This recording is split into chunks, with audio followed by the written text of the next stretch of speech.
ஓம் நம சிவாய. என் ஆன்மீக நண்பர்களுக்கு என் அன்பான வணக்கங்க. இன்னைக்கு நம்ம பார்க்க போற கோயில் எங்கன்னா ட்ரக்கிங் பிளஸ் ஸ்பிரிச்சுவல் ஜேர்னி.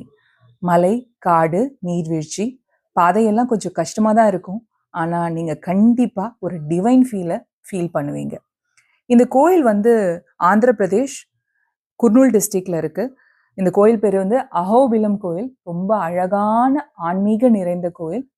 ஒரு 1500 இயர்ஸ் அகோ ஹிஸ்டாரிக்கல் டெம்பிள். இதோட லொக்கேஷனை கண்டிப்பாக நான் டிஸ்கிரிப்ஷனில் மென்ஷன் பண்ணுறேன். ஆக்சுவலாக பார்த்தீங்கன்னா லார்ட் நரசிம்மா அவருடைய கிங்டம்கான கோயில் இது. பக்திக்கும் கடவுளுடைய அருளுக்கும் நடுவில் நடந்த மிகப்பெரிய அதிசயத்தை சாட்சியாக இருக்கிற இடம் தாங்க இந்த கோயில். இங்க பெரிய ரகசியம் உணர்ச்சி பூர்வமாக இருக்கு. ரொம்ப ஆழமான அர்த்தம் இருக்கு. கண்டிப்பாக உங்களோட டிராவல் லிஸ்ட்ல இந்த கோயிலை ஆட் பண்ணி வச்சுக்கோங்க. Must visit temple. எத்தனை பேர் நீங்க நரசிம்மா மூவியை பார்த்துருக்கீங்கன்னு எனக்கு தெரியல. அப்படி இல்லைன்னா நெட்ஃப்ளிக்ஸ்ல போய் கண்டிப்பா பாருங்க. ஸோ இதோட ஃபுல் ஸ்டோரி என்னன்றது உங்களுக்கு ரொம்ப புரியும். ஸோ நீங்க இந்த கோயில் விசிட் பண்றதுக்கு முன்னாடி நீங்க அழகா கனெக்ட் பண்ணிக்கலாம். ஒரு சின்ன ஷார்ட் ஸ்டோரி இந்த கோயிலை பத்தி. பிரகலாதன் அவருடைய அப்பா இரண்யகசிபு அவர் நிறைய பிரகலாதனுக்கு நிறைய கஷ்டம் கொடுத்தாரு.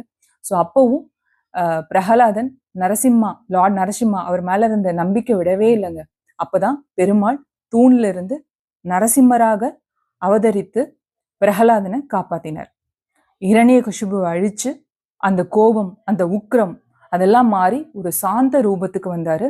பிரகலாதனுக்கு அருள் கொடுத்தார். ஸோ இந்த கோயில் பாத்தீங்கன்னா அப்பர் அஹோபிலம், லோயர் அஹோபிலம்ன்ற 2 பிரிவா இருக்கு. இங்க ஒரு உக்கிரமான வடிவம் ரூபத்தை நீங்க பார்க்கலாம். ஸோ லோயர் அஹோபிலத்துல பாத்தீங்கன்னா அமைதியான ரூபங்களை பார்க்கலாம்.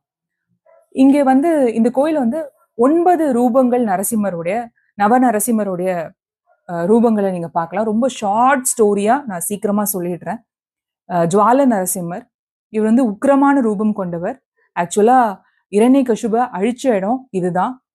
கெட்ட சக்தி, இந்த பிளாக் மேஜிக் இதெல்லாம் இந்த இடத்துல விசிட் பண்ணீங்கன்னா நீங்கிடும் சொல்ல வராங்க. மலோல நரசிம்மர், அம்பாள் லக்ஷ்மி அவங்க நரசிம்மரோட மடியில உட்கார்ந்துருப்பாங்க. ரொம்ப அன்பான ரூபம் கொண்டவங்க. குரோத நரசிம்மர் வராக அவதாரத்தோட சேர்ந்த ரூபமா இவர் திகழ்படுவார். ஸோ இந்த கோயில் கிரக தோஷ நிவர்த்தனி இதெல்லாமே இங்க நடக்குது அப்படின்னு சொல்லப்படுது. உக்ர நரசிம்மர் ரொம்ப பவர்ஃபுல்லான நரசிம்மர் இவர்.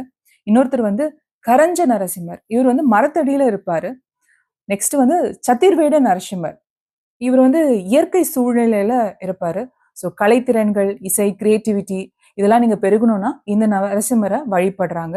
யோகானந்த நரசிம்மர், இவர் பிரகலாதனுக்கு யோகா கத்து தந்த இடமா சொல்லப்படுது. நெக்ஸ்ட் பாவன நரசிம்மர், ரொம்ப அமைதியான ரூபம் கொண்டவர். பார்கவ நரசிம்மர், உங்களுடைய தடைகள் எல்லாமே ஒரு ப்ராப்ளம் சால்விங் இதெல்லாமே இங்க நடக்கும் அப்படின்னு சொல்லப்படுது.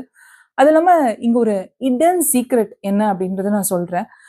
இந்த இடத்துல நீங்க அஹோபிலம் என்ட்ராவீங்கன்னா நீங்க எந்த இடத்துலயும் காகத்தை பார்க்க முடியாது. ஐ மீன் குரோவை பார்க்கவே முடியாதுங்க. உண்மைங்க. ஏன்னா இங்க லார்ட் விஷ்ணு அவருடைய வாகனமான கருடன் அவர் தான் இந்த ரீஜனை ஃபுல்லா ப்ரொடெக்ட் பண்றாருன்னு சொல்லப்படுது. ஸோ இந்த கோயில் பேசிக்கா இந்த பிரகலாதன் கதை மூலியமா நம்மளுக்கு சொல்லப்படுற விஷயம் என்னன்னா, உண்மையான பக்தி இருந்தா போதுங்க. எந்த கஷ்டம் இருந்தாலும் அதை நம்ம ஜெயிச்சு முன்னாடி வந்துடலாம். ஸோ இந்த கோயில் அஹோபிலம் ரொம்ப ஒரு மஸ்ட் விசிட் ஸ்பாட். அவசரமா இந்த கோயிலை பிளான் பண்ணாதீங்க. ஒரு நாள் ஃபுல்லா ஸ்டே பண்ணுங்க. ஸோ முடிஞ்சா மெடிடேட் பண்ணுங்க. கண்டிப்பா மறக்காம சப்ஸ்கிரைப் பண்ணுங்க, லைக் பண்ணுங்க, கமெண்ட் பண்ணுங்க. இந்த கோயில் முடிச்சுட்டு அடுத்த ஸ்பாட் எங்க போலான்றது நான் அடுத்த வீடியோல உங்களுக்கு போஸ்ட் பண்றேன். தேங்க்யூ.